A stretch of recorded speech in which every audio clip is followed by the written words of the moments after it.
هلا وبنات، شو اخباركم؟ بهذا الفيديو حبيت احكي لكم عن كريم التبييض الفوري من ماركة سلطانة روز. الكواليتي مالتها كلش عالية وسعرها كلش مناسبة، اي وحدة تقدر تشتريه. مثل ما تشوفون مكتوب مفعول سحري مقاوم للماء تبييض طبي. وهذا الكريم نقدر نخليه على وجهنا وعلى ركبتنا وعلى ايدنا، وين ما تريدين اي منطقة من جسم تريدين تبيضيها تقدرين تستخدميها، مو بس للوجه.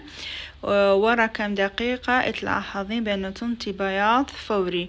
لكن أنا أستخدمها بطريقتي الخاصة، أخلي منها كمية قليلة قبل ما أطلع لأي مكان، أخليها بنص ساعة أو ساعة، وراها أشطفها بالماء، أشطف وجهي أو إيدي بالماء حتى آثار الكريمة ما تبقى. وراها أشوف إنه بشرتي صارت بيضة بطريقة طبيعية، بطريقة ناتشرال، ما تبين إنه أنا مخلي أي شيء.